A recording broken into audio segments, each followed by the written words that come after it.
The Cats of Ulthar, by H.P. Lovecraft. Published 1920. It is said that in Ulthar, which lies beyond the river Skye, no man may kill a cat, and this I can verily believe as I gaze upon him who sitteth purring before the fire. For the cat is cryptic, and close to strange things which men cannot see. He is the soul of antique Egyptus, and bearer of tales from forgotten cities in Meroe and Ophir.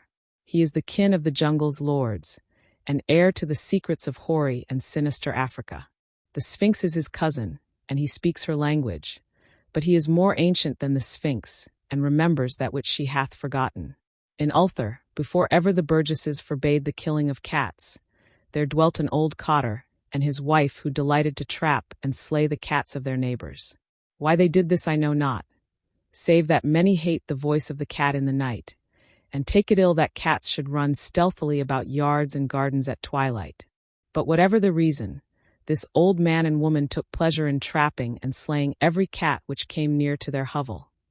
And from some of the sounds heard after dark, many villagers fancied that the manner of slaying was exceedingly peculiar. But the villagers did not discuss such things with the old man and his wife, because of the habitual expression on the withered faces of the two, and because their cottage was so small and so darkly hidden under spreading oaks at the back of a neglected yard. In truth, much as the owners of cats hated these odd folk, they feared them more, and instead of berating them as brutal assassins, merely took care that no cherished pet or mouser should stray toward the remote hovel under the dark trees. When through some unavoidable oversight a cat was missed, and sounds heard after dark, the loser would lament impotently, or console himself by thanking fate that it was not one of his children who had thus vanished. For the people of Ulthar were simple, and knew not whence it is all cats first came. One day a caravan of strange wanderers from the south entered the narrow cobbled streets of Ulthar. Dark wanderers they were, and unlike the other roving folk who passed through the village twice every year. In the marketplace they told fortunes for silver, and bought gay beads from the merchants. What was the land of these wanderers none could tell, but it was seen that they were given to strange prayers, and that they had painted on the sides of their wagons strange figures with human bodies and the heads of cats, hawks, rams, and lions. And the leader of the caravan wore a headdress with 2 horns and a curious disc betwixt the horns. There was in this singular caravan a little boy with no father or mother, but only a tiny black kitten to cherish. The plague had not been kind to him, yet had left him this small furry thing to mitigate his sorrow. And when one is very young, one can find great relief in the lively antics of a black kitten. So the boy whom the dark people called Meanies smiled more often than he wept as he sate playing with his graceful kitten on the steps of an oddly painted wagon.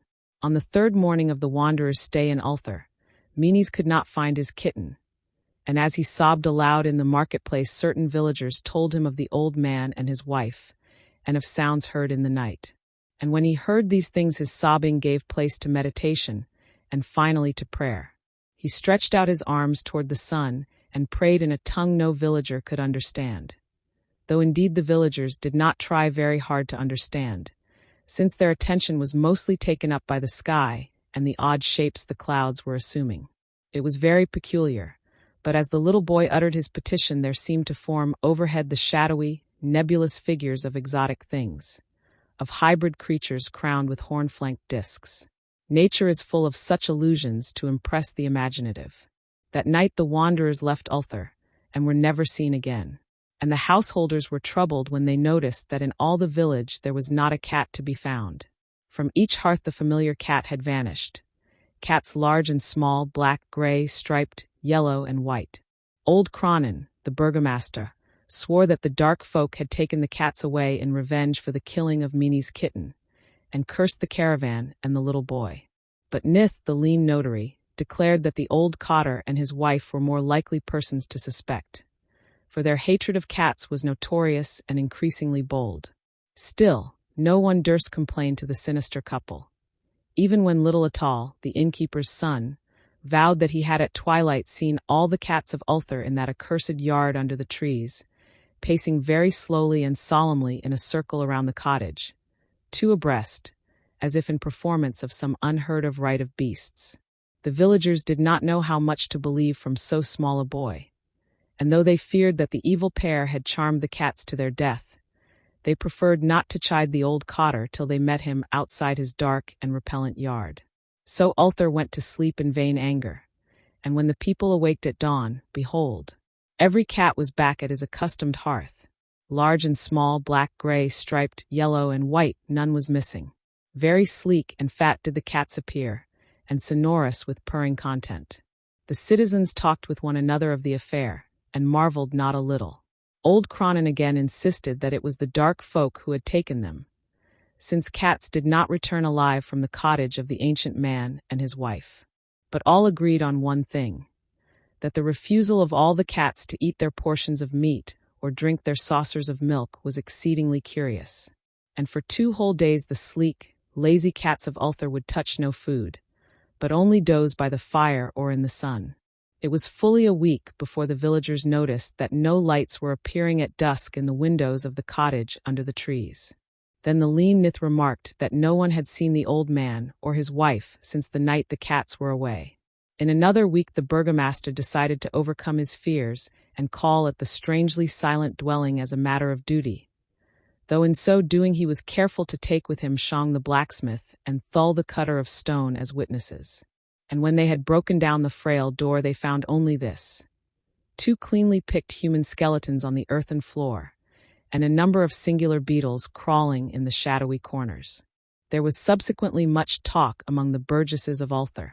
Zath the coroner disputed at length with Nith, the lean notary, and Cronin and Shang and Thul were overwhelmed with questions.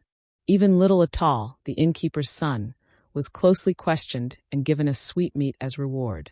They talked of the old cotter and his wife, of the caravan of dark wanderers, of small Meanies and his black kitten, of the prayer of Meanies and of the sky during that prayer, of the doings of the cats on the night the caravan left, and of what was later found in the cottage under the dark trees in the repellent yard. And in the end the burgesses passed that remarkable law which is told of by traders in Hatheg and discussed by travelers in Near, namely, that in Ulthar, no man may kill a cat,